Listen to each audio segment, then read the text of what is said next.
जब परमेश्वर ने, जब हम उत्पत्ति 22 उसकी 1 से 13 आयत में पढ़ते हैं, तो परमेश्वर ने एक बार अब्राहम को कहा कि जा। और इन बातों के पश्चात ऐसा हुआ कि परमेश्वर ने अब्राहम से कहा कि हे अब्राहम, उसने कहा देख मैं यहां हूं। उसने कहा अपने पुत्र को अर्थात एकलौते पुत्र इसहाक को जिससे तू प्रेम रखता है संग लेकर मोरिया देश में चला जा और वहां एक पहाड़ के ऊपर जो मैं तुझे दिखाऊंगा वहां उसकी बलि देना। हालेलुया। अब जब परमेश्वर ने उसको बलि देने के लिए कहा तो बाइबल कहती उसने अपनी पत्नी से भी सलाह नहीं की। उसको मालूम था मैं सलाह मशवरे में पड़ जाऊंगा तो मैं आत्मा से हट जाऊंगा। उसने अपने बेटे को तैयार किया, उसने अपने गधों को तैयार किया, अपने सेवकों को तैयार किया, अपने बेटे को बिठाया, सब कुछ लिया, साथ में छुरी ली और निकल गया। रास्ते में उसका बेटा पूछता रहा कि पिता सारा कुछ हमारे पास है, लकड़ी है, सब कुछ है, लेकिन बलि कहां है, होम बलि की भेड़ कहां है? तो उसने कहा बेटा परमेश्वर इंतजाम करेगा उस भेड़ का। उस बेटे को इतना भी मालूम नहीं था कि मैं ही वो भेड़ हूं जो आज कुर्बान होने जा रही। सुनो मेरी बात, जब वहां पे पहुंचा पहाड़ के पास तो जब उस पे छुरी बढ़ाकर इसहाक के गले को काटने लगा तो आवाज आई कि अब्राहम अब्राहम, अपने बेटे को मत मार, अपने लड़के पे हाथ मत बढ़ा, क्योंकि तूने जो अपने निज पुत्र को भी नहीं रख छोड़ा, इस कारण मैं जान गया हूं कि तू परमेश्वर का भय मानता है। जब परमेश्वर आपको छुटकारा देता है तो वो आपका कर्जदार नहीं है। परमेश्वर ने कोई आपका कर्जा नहीं देना। अगर उसने आपको अपने पास बुलाया तो वो आपका कर्जदार नहीं है। वो आपका कर्जदार नहीं कि उसने आपको छुटकारा देना ही देना है। नहीं तो लोग क्या कहेंगे, उसे कोई परवाह नहीं है लोग क्या कहेंगे। जब परमेश्वर आपको पुत्र बना लेता है तो वो देखता है कि जो पुत्र की वारिस की, जो मेरे वारिस की चीजें हैं, जो आपकी मिरास है, जो आपकी ब्लेसिंग्स हैं, उनको देने से पहले मैं ये जांच लूं कि ये मेरा बेटा है या नाजायज संतान है, बाइबल कहती है। अब अब्राहम को यह चीज मालूम थी कि परमेश्वर होम बलि इंसानों की नहीं लेता, लेकिन परमेश्वर ने जानबूझ के उसकी परीक्षा की, जा और अपने बेटे को चढ़ा दे। वो बेटा इमेजिन करो जो 25 साल की परीक्षा के बाद अब्राहम को मिला था। और उस बेटे को बाइबल कहती ये सोच के अब्राहम चढ़ाने के लिए गया कि जब अंत के दिनों में हम सब जी उठेंगे तो मेरा बेटा भी जी उठेगा।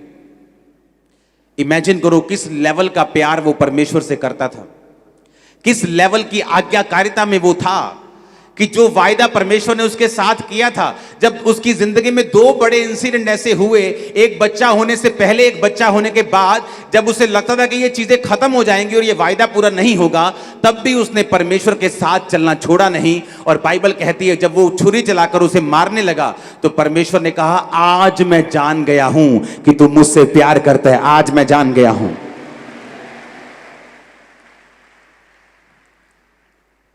और परमेश्वर ने फिर कहा अब मैं तुझसे बड़ी जाति बनाऊंगा, अब मैं वो सारे वायदे तेरी जिंदगी में पूरा करूंगा। मेरा परमेश्वर आपको अब्राहम के समान बढ़ाए, वो आपकी जाति को इसहाक के समान बढ़ाए, वो आपके लोगों को अपने समान बढ़ाए। आमीन। ऊंचा ये बरकत आपकी है। Hallelujah hallelujah. बाइबल कहती जब अब्राहम ने इधर उधर देखा तो वहां भेड़ फंसी हुई थी। जब उसने देखा, आंखें उठाई तो क्या देखा कि एक मेढ़ा, 11-13 आयत में लिखा, एक सींगों के समेत अपनी झाड़ी में फंसा था। आप जानते हैं अब्राहम जब घर से निकला, मैं आपको वचन इसलिए सिखा रहा हूं कि आपको मालूम हो कि अगर किसी ने छुटकारा पाया है तो इत्तेफाकन नहीं पाया। उसकी जिंदगी में कोई इत्तेफाक नहीं हुआ, या परमेश्वर ने पार्शलिटी नहीं की, इसको दूंगा इसको नहीं दूंगा, इसको दूंगा, ऐसा नहीं किया। अगर उसने छुटकारा पाया तो उसके पीछे कारण क्या था कि उसने एक बड़े छुटकारे को अपनी जिंदगी में हासिल किया। बाइबल कहती जब उसने इधर उधर देखा तो एक मेढ़ा झाड़ियों में, लकड़ियों में फंसा हुआ था। आप जानते जब अब्राहम घर से निकला तो वो लकड़ियां लेकर निकला था। वो ये भी सोच सकता था कि लकड़ियां मैं पहाड़ पे जाके ले लूंगा, पहाड़ में भी तो लकड़ियां हैं ना, उन्हीं लकड़ियों में तो वो मेढ़ा फंसा हुआ था, हाँ या ना। लेकिन अब्राहम इस कॉन्शियसनेस में था कि जो लकड़ी मैं परमेश्वर के लिए यूज करूंगा वो मेरे अपने घर की होनी चाहिए। मैं जो ऑफरिंग परमेश्वर को दे रहा हूं, मैं उसे फ्री में कहीं से हासिल नहीं करूंगा। जिस जगह पर दाऊद को परमेश्वर ने दर्शन दिया, उस जगह को दाऊद ने खरीदना चाहा तो खरीदार ने कहा तू ऐसे ही मुझसे ले ले। उसने कहा मैं इस जगह का पूरा प्राइस तुझे दूंगा, मैं यहोवा की कोई भी चीज को फ्री में नहीं करूंगा। ये एक निशानी थी अब्राहम के बोने वाले जीवन की, कि वो कॉन्शियस रखता था कि परमेश्वर के लिए मैंने कुछ भी ऐसा नहीं करना जो फ्री में हो। उसे मालूम था, घर से लकड़ियां लेके वो चला और बाइबल कहती परमेश्वर ने भेड़ का इंतजाम किया। अगर कोई ऐसा होता जो लकड़ियां भी वहीं से लेता तो शायद वहां लकड़ियां खत्म हो चुकी होती तो भेड़ा किसी लकड़ी में फंसता ना।